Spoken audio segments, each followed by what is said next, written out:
Hi, this is Stephanie from Pisces Crochet. Link to my Pinterest board with about 1,000 free graphs for GRAPHGANning is going to be in the comments below. Also, check out my other video to actually learn the process of doing a C2C GRAPHGAN. But right now I wanted to take a second and show you my method for managing bobbins and all the ends when you're making a GRAPHGAN. This one here in particular is not a C2C. I have decided to do the puff stitch or bobble stitch. I learned this method on repeatcrafterme.com. She has a great tutorial for it, and so I would recommend that highly if you want to do a GRAPHGAN of this style. First things first, here's my graph. For this style, you go left to right. For C2C, you go diagonal.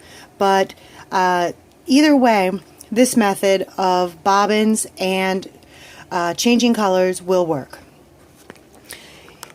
In this style of GRAPHGANning, each block is going to comprise of forward, where you're creating the bobbles, and then you come back on that and you match single crochets and work them into the top of each bobble on the way back. As you'll notice, each color has a bobbin that is attached as you work across. I load these as the color that I need shows up in my work. These are nothing more than jumbo clothespins. They are 6 for $1 at the Dollar Tree, and I really love them, and you'll see the main reason why as we move forward. And also here I keep a tote full of all the colors that are going to be required for my GRAPHGAN. On my work, I have just completed forward, where I've created all the bobbles, and I want to show you how I prepare to turn this over so I have no tangling, which is kind of the annoying part of GRAPHGANning, managing all those ends. All I do is start on the end here, take these clothespins and clip them directly to my work.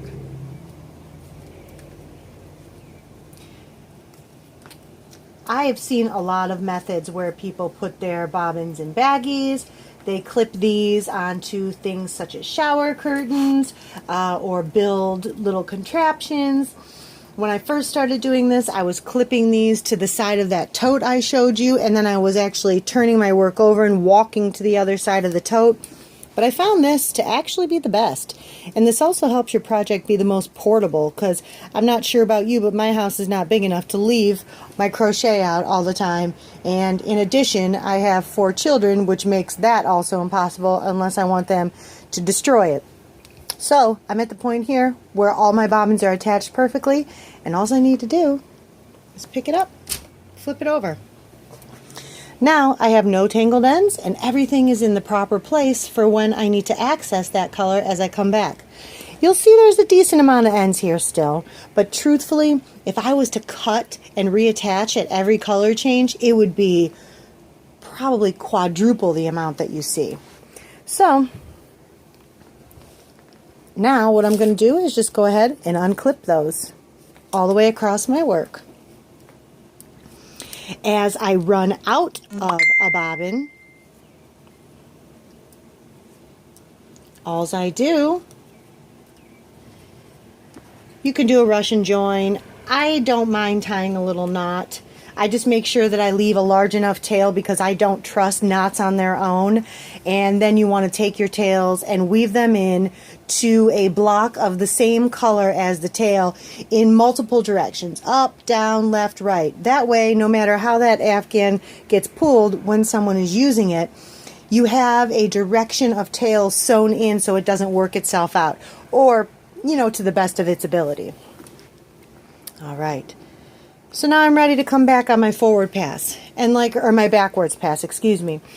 So like I said, each bobble here is comprised of your bobble and then a following single crochet, which you kind of uses it's kind of used to puff that stitch out. And when you're coming back across your work, you are going to make 2 single crochets in the top of each bobble. Again, this is not how to do a bobble stitch GRAPHGAN. I just wanted to show you a bobbin method that works for me, and I'm also going to show you a color change. Okay, so I'm working down now. Let's get closer. I'm working down with my gray. See here, it's already waiting for me. And I'm going to undo a bit of yarn so I have some to work with. And I'm going to work across until I get to the spot where I need my first color change. Regardless if you're doing a C2C or a bobble, you are going to do these color changes in a similar fashion, which is why it doesn't really matter that I'm not showing you this on a C2C. I'm almost across to where I'm going to require my first color change. So here we are. Okay, now you see here we have a gray bobble followed by a black bobble. I need to change to my black. I'm going to pause for just a moment and I'll be back. Okay, all color changes are done on the final yarn over pull through of the stitch prior to the block that requires that. So I'm halfway through my single crochet here, where I would normally yarn over and pull through. What I'm going to do instead though is drop that old color. Don't cut it, leave it attached, because as you come back on your work, you can just go ahead and pick that up. It'll save you an end to weave in, and it's waiting for you. Final yarn over and pull through occurs with new color. Now I'm going to complete my next stitch with my new color. You're going to kind of want to tug on that tail to make that as close as possible. Then when you're weaving in your ends, you can also use that tail to tighten up any looseness that happens between your bobbles. And then I just carry on. Now I'm at another spot where I need a color change. I'm going to the neon yellow. Again, 2 loops in a normal single crochet. Final yarn over and pull through with the new color.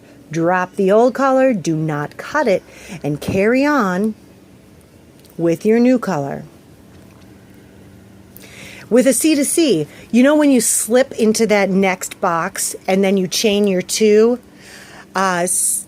you will do your color change when you slip into that next box, your first chain. It'll be the last yarn over pull through of the previous stitch is when you change to your color for your next stitch. So I just basically wanted to give you a quick overview of bobbin management. Now when I'm all the way done going across here, all I'm going to do is wind those back up, clip them back onto my work, and flip it over, and I'm ready again with no tangled bobbins. Thanks.